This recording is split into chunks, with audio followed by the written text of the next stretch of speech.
Welcome everyone. Today I'm outside the Victoria Hall in Saltaire, part of the Bradford district. Today we have a unique opportunity to have a look at one of these tunnels that are actually underneath Saltaire itself, and they've been shut for a long time, but opened just the once in 2017 to the general public. Shortly I'm going to meet Andrew Bolt and Maggie Smith, who's the trustee of the Saltaire Collections. And the tunnel we're going to look at is just behind Victoria Hall that connects to the exhibition building. And I've no idea what the conditions are going to be like in the actual tunnel and the lighting, and I'll do my best to actually film it. But just before I go and take you to the tunnel itself, I'm going to put a link in the description. It's a short survey, should take less than a minute, and we'd appreciate if you could fill it in and click submit. Thank you.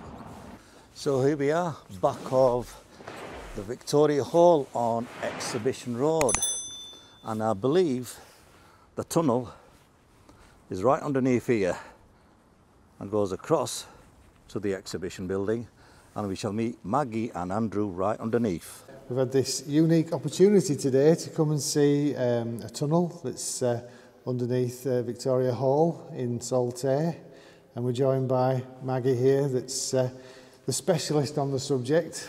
So we're going to bounce off a few questions off each other, but we'd like to show you roughly where it is, and then we'll take you for a little tour. It's just really good to be able to see the tunnel at the moment, because it isn't safe to open to the public anymore. So this film is really important. It may be the only way anybody can see this tunnel in the future. So yeah, we're looking at it. We've got this exclusive, and obviously Maggie's going to show us now. We're in the actual gymnasium basketball courts in the sort of the basement of the building. Some people might recognise it from actually coming here and playing basketball, etc. So we'll let Maggie lead the way, but this is a through door. Welcome. Thank you. Into the tunnels. Into the tunnels. Thank you.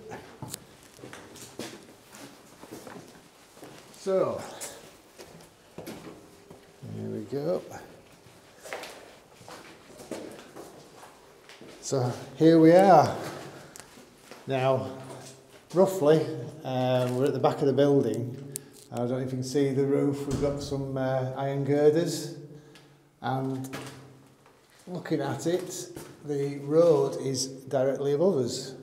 So, looking at it as well from a construction point of view, it looks like this was dug out at some point and then put a top on, like put a roof on it. So, and then the girders are obviously for strengthening. Some good old bolt work. Each one of those had been individually, I don't know if they're rivets or bolts actually. Could be rivets, hot rivets. Yeah, the hot rivets by the looks of it. So, right, if you'd like to explain a little bit about what we're seeing at the moment.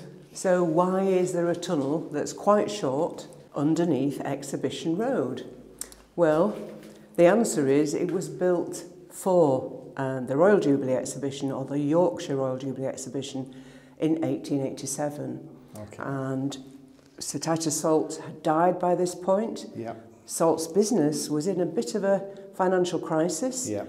Due to a massive investment of funds in Dayton, Tennessee, in coal and iron.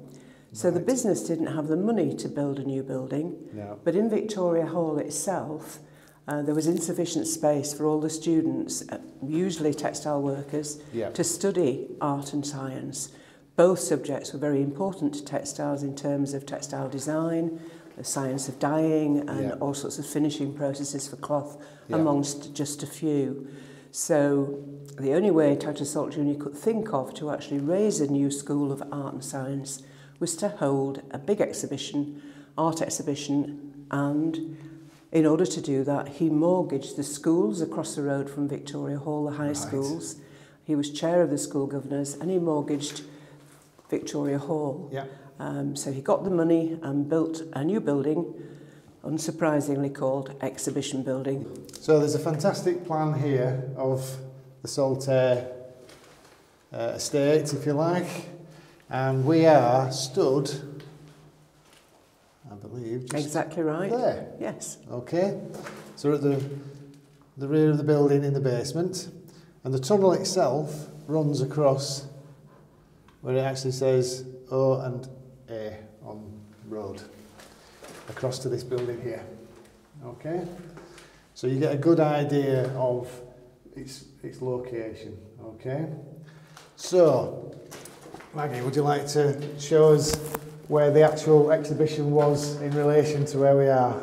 Well, you could see Victoria Hall at the front with its tall tower, and a short walk across the road, really. Yeah. So why did we need to build a tunnel to this new building called the School of Art and Science, now of course known as Exhibition Building?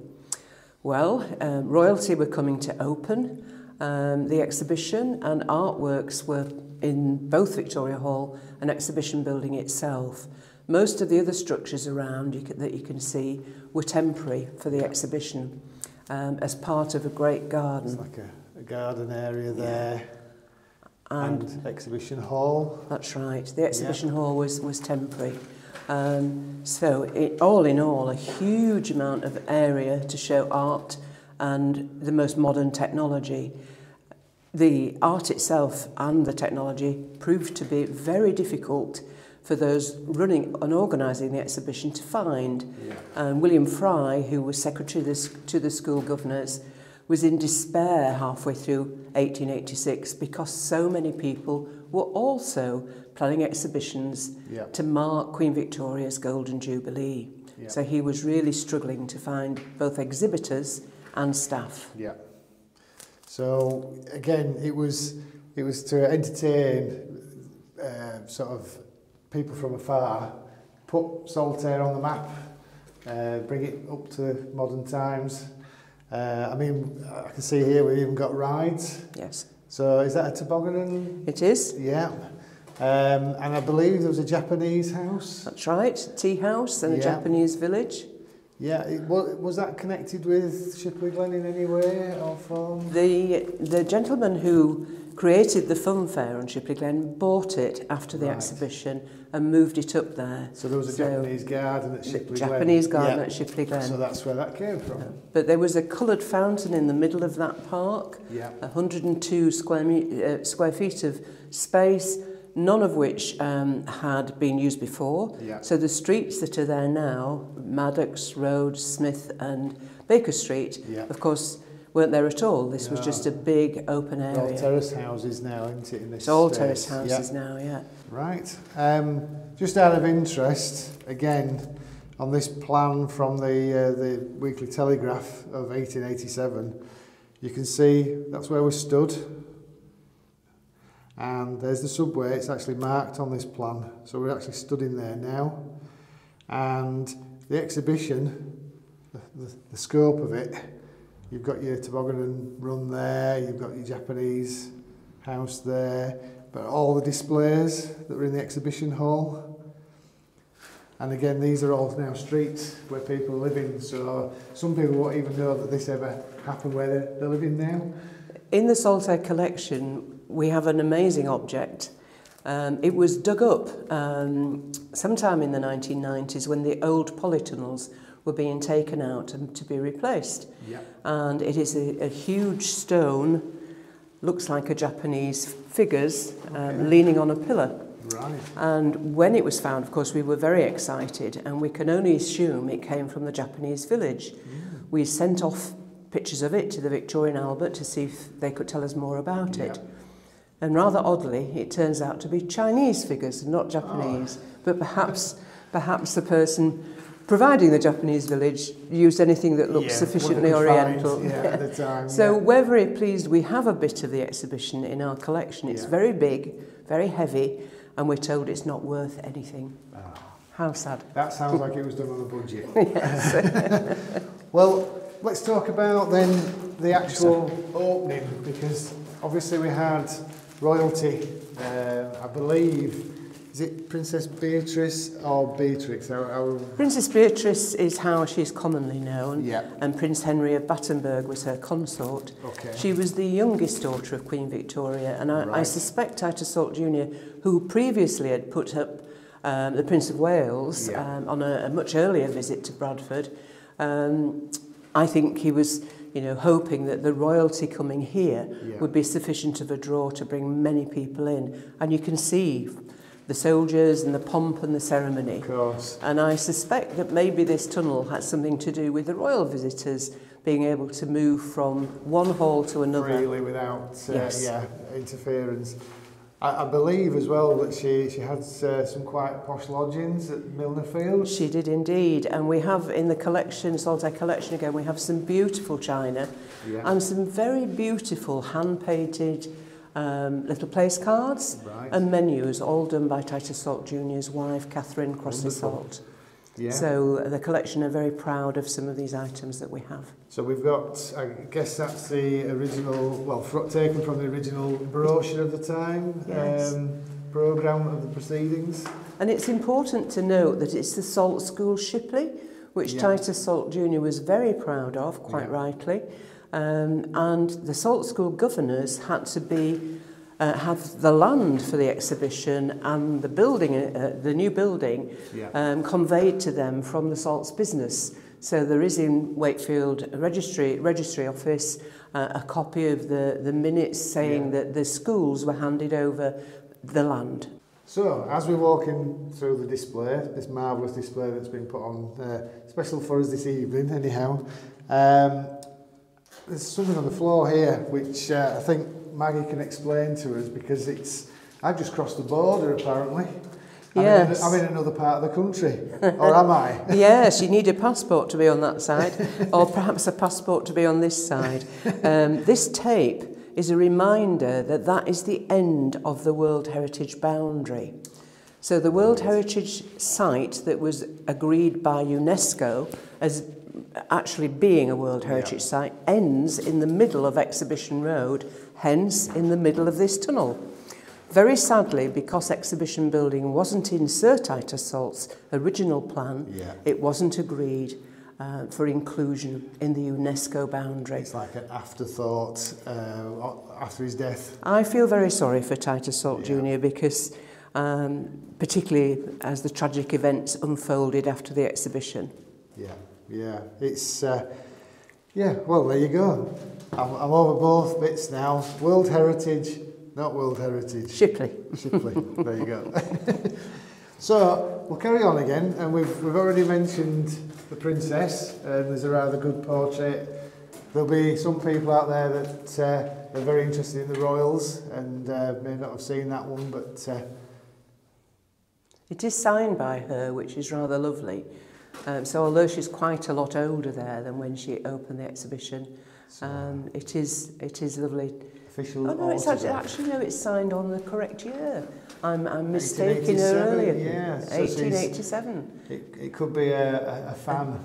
A souvenir. Yes, yeah. Perhaps she allowed that to be a souvenir. I'm Maybe not she sure. had a stall that we don't know about.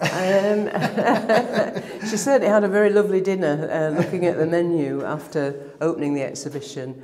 But yes, I'd forgotten the date was on there, exactly right. A lot of the stuff that was in here for people to come and see was quite glamorous, as you may be able to see from this picture. This is taxidermy at its height. The Victorians loved it, didn't they? They did indeed. Yeah, they had drawing rooms full of things like this. Mr. Hubbard, I believe, was general manager of the Saltaire exhibition. And there's an interesting little article. It says, "I wonder to what next Mr. Hubbard, the general manager of Saltaire exhibition, will turn his hand. He's renowned as a shot, we all know." I think we can tell that from his exhibition that he was a good shot.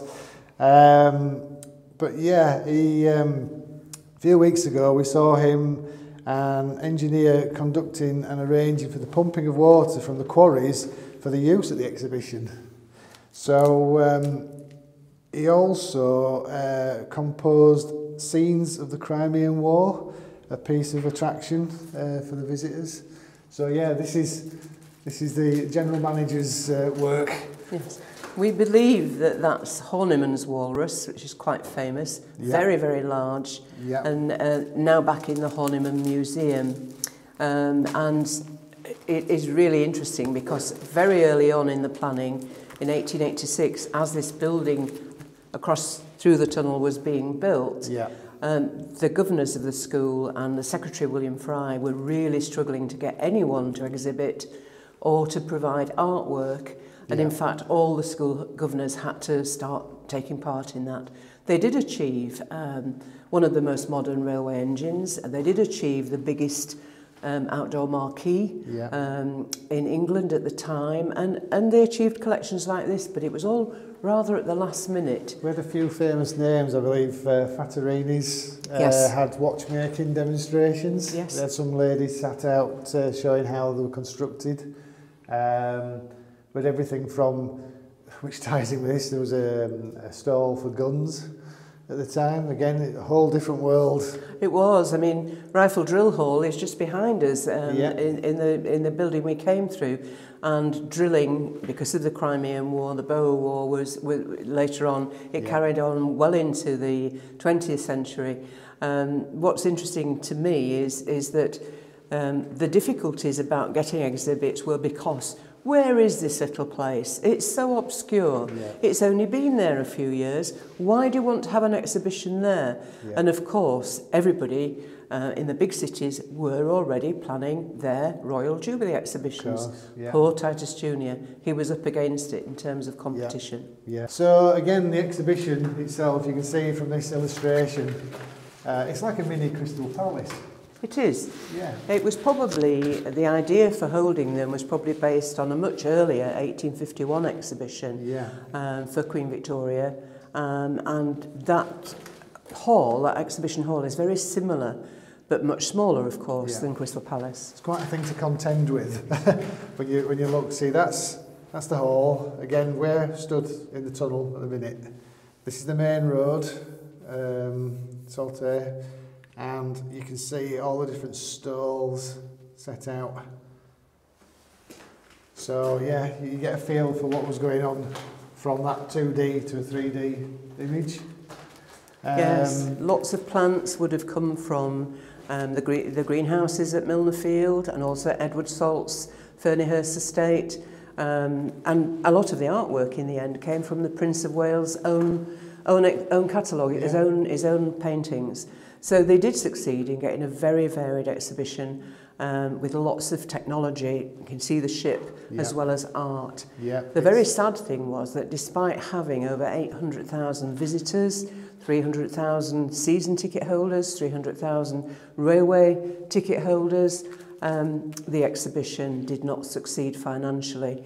In comparison, the great Jubilee exhibition in Manchester had 4 million visitors. Newcastle had over 2 million visitors. So you get the sense in which the whole thing was probably too ambitious for this obscure little place. Yeah, I think, again, it's that it's made a name for itself now.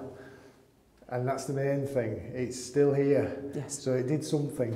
It added value to the place in that respect. People know Saltaire. You say Saltaire and they think, oh, alpaca. They think, you know, there is that connection now. And I'm sure things like this so far back have contributed in their own little way. There will be people, dignitaries that have come to this and it's been passed down the family. They'll find heirlooms, souvenirs. And it puts Saltaire there. Saltaire Collection still gets offered donations of souvenir medals or bookmarks or very similar things as people find them, or we sometimes find them on eBay. So we've lots of the small items that people were given or bought at the stalls in our collection, and it fascinates all of us. But very sadly, the exhibition didn't make the money to cover the cost of exhibition building and actually finish off that mortgage. It made a loss of £12,000, 2.18 million in today's money.